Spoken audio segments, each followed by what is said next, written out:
तीन मछलियां। एक सीख भरी कहानी। एक नदी के किनारे उससे जुड़ा हुआ एक बड़ा और गहरा जलाशय था। यह जलाशय घनी झाड़ियों और लंबी घास से ढका हुआ था, जिससे यह आसानी से नजर नहीं आता था। पानी में काई और जलीय पौधे थे, जो मछलियों का पसंदीदा भोजन होते हैं। यही कारण था कि नदी की कई मछलियां वहां अंडे देने और रहने के लिए आ जाया करती थीं। उसी जलाशय में तीन मछलियों का एक छोटा सा झुंड रहता था। अन्ना, प्रत्यु और यद्दी। तीनों के स्वभाव बिल्कुल अलग थे। अन्ना बहुत सतर्क और दूरदर्शी थी। उसे जब भी संकट का अंदेशा होता, वह पहले से ही उसका हल निकालने में जुट जाती थी। प्रत्यु मानती थी कि जब तक संकट सामने न आ जाए, तब तक चिंता करना व्यर्थ है। यति भाग्यवादी थी। वह सोचती थी कि जो होना है वही होकर रहेगा, इसलिए किसी भी प्रयास का कोई फायदा नहीं। खतरे की आहट। एक दिन शाम को कुछ मछुआरे नदी में मछलियां पकड़कर लौट रहे थे, लेकिन उनके जाल में बहुत कम मछलियां आई थीं, जिससे वे निराश थे। तभी उन्होंने आसमान में मछलीखोर पक्षियों का झुंड देखा, जिनकी चोंचों में ताजा मछलियां दबी हुई थीं।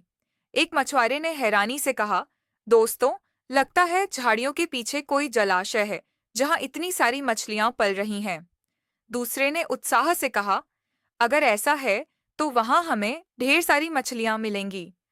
तीसरे ने निर्णय लिया, आज तो देर हो गई है, लेकिन कल सुबह हम जरूर यहां आकर जाल डालेंगे। तीनों मछलियों की प्रतिक्रिया। झाड़ियों के पीछे छिपी तीनों मछलियों ने मछुआरों की बातचीत सुन ली थी। अब उनके सामने एक बड़ा सवाल था, क्या किया जाए? अन्ना ने तुरंत कहा, साथियों, खतरे की घंटी बज चुकी है। अब यहाँ रहना सुरक्षित नहीं है। मैं तो अभी इस जलाशय को छोड़कर नहर के रास्ते नदी में जा रही हूँ। जब तक मछुआरे कल यहाँ आएंगे, मैं दूर किसी सुरक्षित जगह पर मस्ती कर रही होंगी। इतना कहकर अन्ना तुरंत वहां से निकल गई। प्रत्युकट बोली, अरे, इतनी जल्दी घबराने की जरूरत नहीं। खतरा अभी आया कहाँ है? हो सकता है मछुआरे कल आए ही ना। हो सकता है उनके जाल फट जाए, बारिश आ जाए या कोई और विपत्ति आ जाए जिससे वे न आ सकें। जब सच में संकट आएगा तब देखेंगे। यद्दी ने तो हाथ झाड़ते हुए कहा, जो होना है वह होकर रहेगा। अगर किस्मत में जाल में फंसना लिखा है तो हम बच भी नहीं सकते। भागने भगाने से कुछ नहीं होगा। खतरे का आगमन सुबह होते ही मछुआरे अपने जाल लेकर आए और जलाशय में जाल डालने लगे। अब प्रत्यु को समझ में आ गया कि संकट सच में आ पहुंचा है। उसने तेजी से सोचने की कोशिश की। अचानक उसे एक तरकीब सूझी। उस जलाशय में कई दिनों से एक मरे हुए ऊदबिलाव की लाश तैर रही थी, जो अब सड़ने लगी थी। प्रत्यु जल्दी से उस लाश के पास गई और पेट में घुसकर अपनी पूरी देह को बदबूदार सड़ांत में लपेट लिया। कुछ ही देर में वह भी मछुआरे के जाल में फंस गई।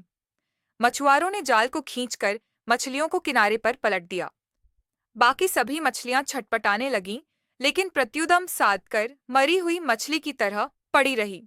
एक मछुआरे ने जब उसे उठाया तो जोर की सड़ांत आई।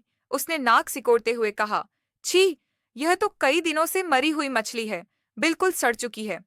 और उसने प्रत्यु को घृणा से वापस जलाशय में फेंक दिया। पानी में गिरते ही प्रत्यु ने गहराई में गोता लगाया और सुरक्षित जगह पहुंचकर राहत की सांस ली। यद्दी की दुखद कहानी दूसरी ओर। यद्दी भी एक मछुआरे के जाल में फंस गई थी। उसने अपनी किस्मत के भरोसे कुछ नहीं किया। मछुआरों ने उसे बाकी मछलियों के साथ टोकरी में डाल दिया। वहां बाकी मछलियों की तरह वह भी तड़पती रही और अंततः दम तोड़ दिया। सीख एक। सिर्फ भाग्य के भरोसे बैठने से कुछ नहीं होता। संकट आने से पहले ही बचने के उपाय करना बुद्धिमानी होती है। 2. जो लोग समय रहते निर्णय लेते हैं और मेहनत से अपनी सुरक्षा का उपाय करते हैं, वे ही सफल होते हैं। 3. बुद्धिमानी और सूझबूझ से काम लेने वाले संकट से बच सकते हैं, लेकिन आलसी और भाग्य के भरोसे रहने वाले नष्ट हो जाते हैं।